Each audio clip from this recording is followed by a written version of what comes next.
Hello everyone, welcome back. देखिए, Gaza में जो हो रहा है वो सिर्फ एक जंग नहीं है, ये एक कैलकुलेटेड मूव है, एक चेस बोर्ड की तरह। और नेतन्याहू अभी अपना सबसे बड़ा पत्ता खेल रहे हैं। 70% गाजा पर कंट्रोल। अब आप सोचिए, पहले 50 था, फिर 60 हुआ और अब डायरेक्टली 70 का ऑर्डर दे दिया। ये सिर्फ नंबर्स नहीं है, ये एक मैसेज है पूरी दुनिया को। थोड़ा पीछे जाते हैं। अक्टूबर 2025 में एक सीजफायर डील हुई थी। यूएस ने ब्रोकर किया था, हमास और इजराइल दोनों राजी हुए थे।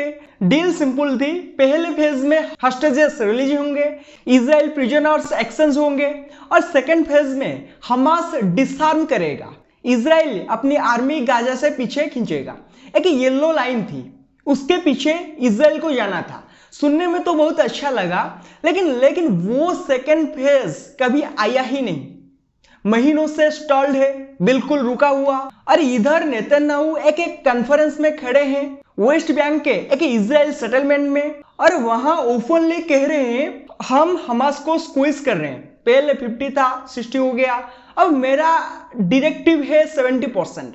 और ऑडियंस में से कोई चिल्लाया 100% लो, और नेतन्याहू का जवाब था पहले 70 स्टार्ट वहां से करते हैं। अब यहाँ इंटरेस्टिंग बात यह है, ये सब एक सीजफायर के बीच हो रहा है। सीजफायर यानी युद्ध विराम, यानी रुको, और इजराइल कह रहा है हम बढ़ रहे हैं। देखिए जमीन पर क्या हो रहा है। गाजा में रफली 2 मिलियन लोग हैं, डिस्प्लेस्ड है, बेघर है, छोटे छोटे ह्यूमैनिटेरियन जोन्स में सिमटे हुए हैं, और वो जोन्स भी अब स्क्वीज हो रहे हैं। आईडीएफ गाजा सिटी से आगे बढ़ रही है बचे हुए इलाकों में, और सीजफायर के बाद से अब तक 900 से ज्यादा लोग मारे जा चुके हैं स्ट्राइक्स में, सीजफायर के बाद।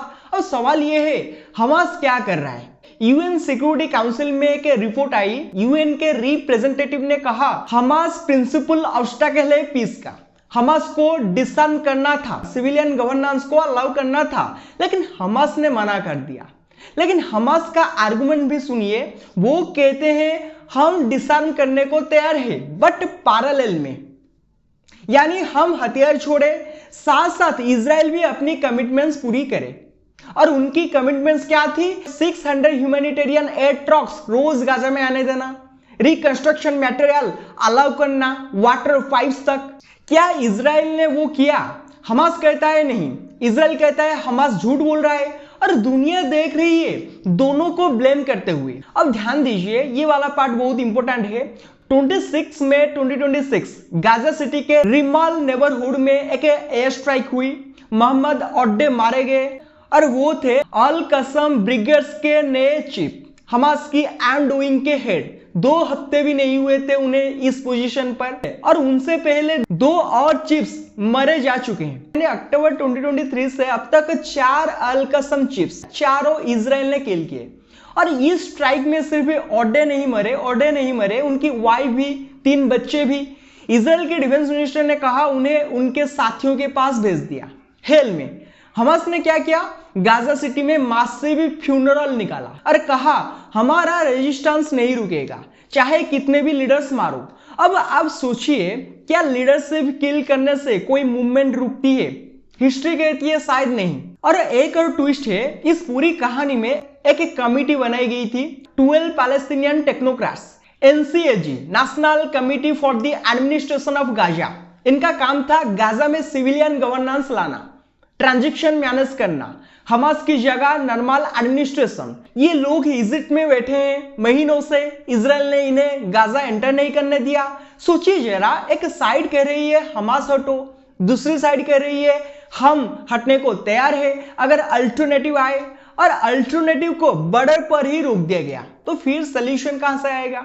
और ये सिर्फ गाजा की प्रॉब्लम नहीं है। एक बोर्ड ऑफ पीस बनाई गई थी, international peace keeping force. Countries ने ट्रूप्स भेजने का वादा किया था, किसी ने नहीं भेजे। क्यों? क्योंकि सब कह रहे हैं जब सेकेंड फेज इंप्लीमेंट हो तब हम भेजेंगे, और सेकेंड फेज है ही नहीं। देखिए हॉनेस्टली बोलूं तो नेतन्याहू का 70% वाला मूव बहुत कैलकुलेटेड है।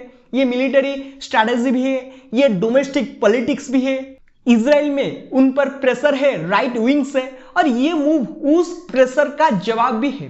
लेकिन इसके कंसिक्वेंसेस 2 मिलियन लोगों की जिंदगी स्क्वीज होती जा रही है हर दिन। और डिप्लोमेसी पूरी तरह फ्रोजन है। देखिए, जब कोई कंट्री सीज़फायर साइन करे और फिर उसी सीज़फायर के दौरान टेरिटरी एक्सपांड करे तो दो पॉसिबिलिटीज है, या तो वह कंट्री बहुत कॉन्फिडेंट है या फिर वो सीज़फायर को सीरियसली लेती ही नहीं।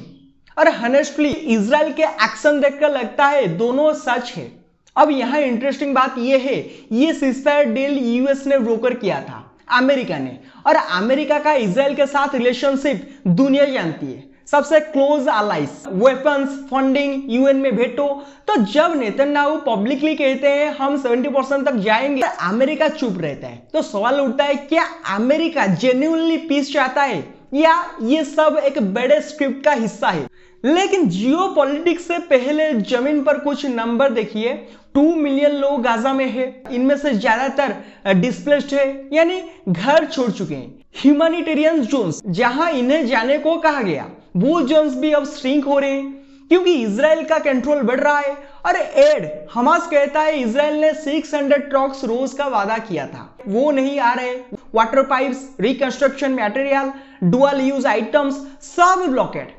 और यही प्रॉब्लम है, जब लोगों के पास खाना नहीं, पानी नहीं, घर नहीं, तो रेडिकल आइडियाज फर्टाइल ग्राउंड पाती है। हमास कमजोर नहीं होगा, इससे और स्ट्रांग होगा। अब सबसे बड़ा सवाल, इजराइल एक्चुअली चाहता क्या है? ऑप्शन 1, हमास कंप्लीटली डिस्ट्रॉय करो, गाजा पर फुल मिलिट्री कंट्रोल, फिर कोई अल्टरनेटिव सिविलियन सेटअप लाओ। ऑप्शन 2, गाजा को इतना स्क्वीज करो कि लोग खुद निकल जाए, depopulation. Option 3, long term military presence, Gaza buffer zone बन जाए, इजरायली सेटलमेंट्स आए। अब ऑफिशियली इजराइल कहता है ऑप्शन 1, हमास डिस्ट्रॉय करो, हॉस्टेजेस वापस लाओ। लेकिन एक्शन, एनसीएजी को रोका, एड को लिमिट किया, 70% कंट्रोल का डायरेक्टिव दिया। देखिए, गाजा की छोटी सी स्ट्रिप है, 365 स्क्वायर किलोमीटर्स, लेकिन इसी छोटी सी जगह पर पूरी दुनिया की जियोपॉलिटिक्स टिकी हुई है। यूएस की क्रेडिबिलिटी, यूएन की रिलेवेंस, अरब वर्ल्ड की यूनिटी, इजराइल की सिक्योरिटी, पैलेस्टाइन का एग्जिस्टेंस, सब कुछ एक साथ, और बीच में 2 मिलियन इंसान जो सिर्फ जीना चाहते हैं। इस वीडियो को यही एंड करते हैं। वीडियो पसंद आया तो वीडियो को लाइक कीजिए, शेयर कीजिए एंड चैनल को सब्सक्राइब कीजिए। Thank you, have a good day, मिलते हैं नेक्स्ट वीडियो में।